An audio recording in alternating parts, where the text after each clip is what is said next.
Облысымызға шалғай орналасқан аудандардың бірі Шардара ауданы. Шардара десе есімізге бірден түсетіні алып су қоймасы мен Сары Сазаны. Қызырдың құмы араласқан ауданда бүгінде 80 мыңнан астам халық шоғырланған. 35 ұлт өкілдері тату-тәтті ынтымағы жарасып өмір сүріп келеді. Шардара ауданында қарасты 10 ауылдық округ жайғасқан. Тірлігі мен бірлігі бекем ауылдардың тыныс-тіршілігі қандай? Осы сұрақтың жауабын бүгінгі арнайы хабарымызда зерттеп көрмекпіз.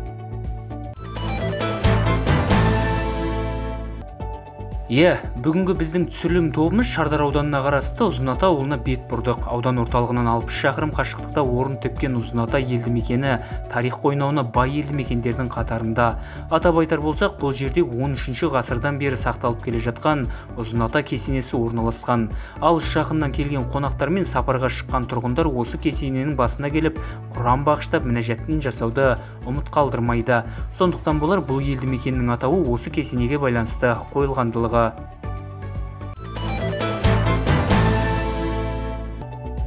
Ауылдың тарихына көз жүгіртер болсақ, 1970 жылы ауылдың алғашқы қазығы қағылып бірге тасы қаланған.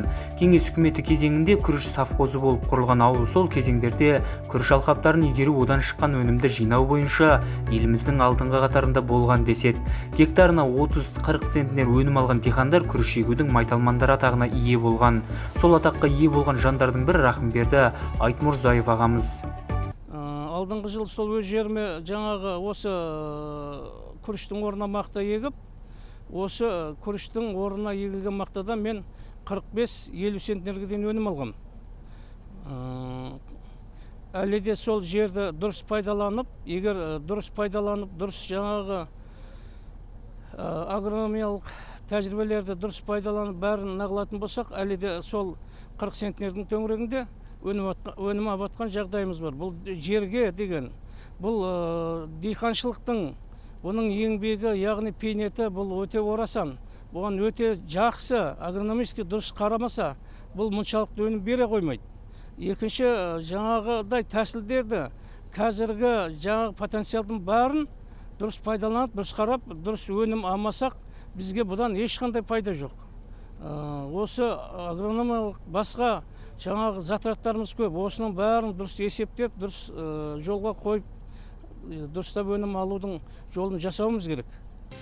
Алғаш рет бұл ауылға бас сұққан адам қала орталығы деп ойлау ғажап емес. Теп-тегіс көшелер мен көше бойын жағалай орналастырылған жарық шамдар ауылдың ажарына сән қосып тұрғандай. Сондай-ақ 2013 жылы бұл ауылға табиғи көгілдір отын жеткізілді. Тұрғындар үшін орындалмай келген армандар әп-сәтте орындалып қуанышқа бөленген.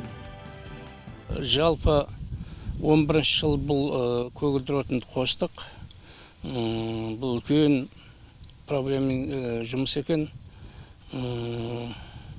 Мен өзім атсалысқан жағдайым бар, бұл көгілдір отынын қосуға еңбегім бар десе де болады. Енді бұның 11 жылдан бері әлі тоқтаусыз өте сапалы түрде жақсы жағып жатырмыз. Қаражаты да сол орта мемлекет берген жаңағы тариф бойынша төлеп жатырмыз. Енді ол қалыптасқан уақытылы төленеді, сондықтан газ бізде ешқандай үзілген жоқ. Өте жақсы. Бұның сапасы да жақсы, газдың сапасы да жақсы. Күрмеуі күрделі шешілетін проблемалардың бірі ауылды таза сумен қамтамасыз ету. Бұл проблемада өз шешімін тапқан.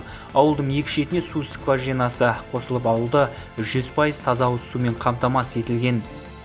Біздің ауылдың халқының жағдайы қаланың өмірінен ешқандай айырмашылық жоқ бүгінгі таңда.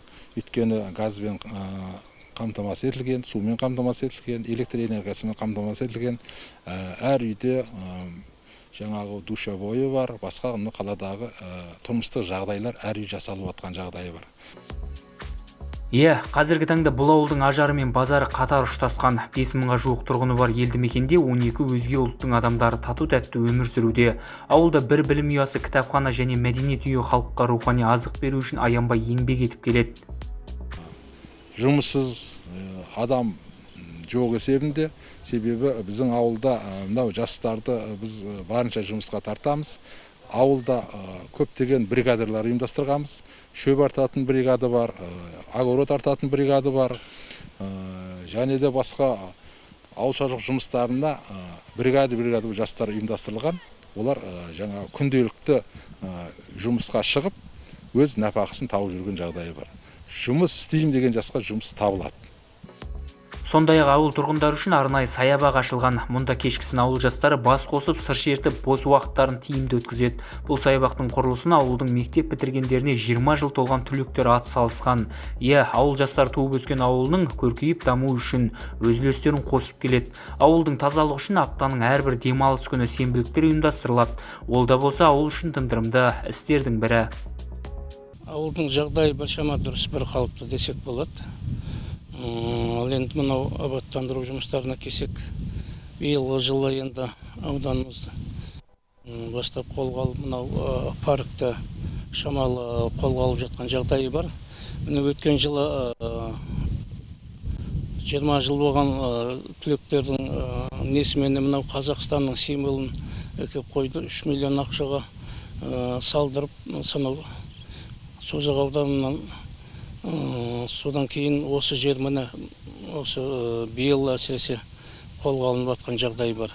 Жастар демекші, ауыл жастарын жұмыспен қамту жобасы жүзеге асырылып келеді. Мемлекеттік бағдарламалар бойынша бірқатар жобалар жүзеге асырылуда. Шағын және орта бизнесті қолдау мақсатында ауыл тұрғындары кәсіппен айналысуды көздеген.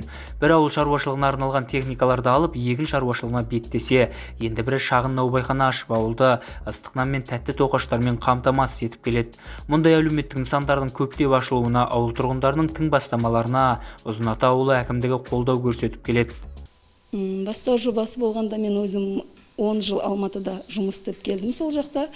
Сонымен ауылға келіп, әкімшіліктен көмек сұрадым. Бірінші әуелде үйде бастадым.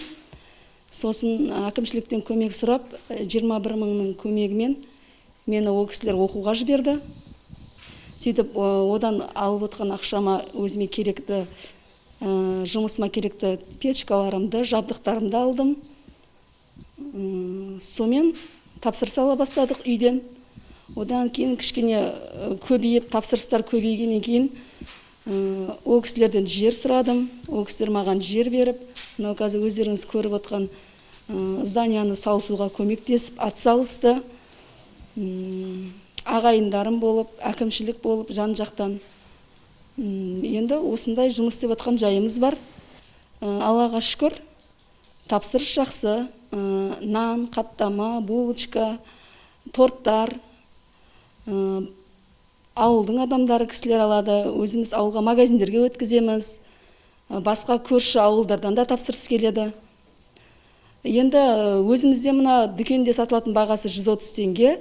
Магазиндегі кісілер алатын болса, бізден 120-дан алып, ар жағын өздері сатады ол кісілер. 50 жылда ел жаңа. Биыл Ұзыната ауылының құрылғанына 50 жыл толып отыр. Жарты ғасырлық тарихы бар ауылдың бүгінгі жай-күйі осылай.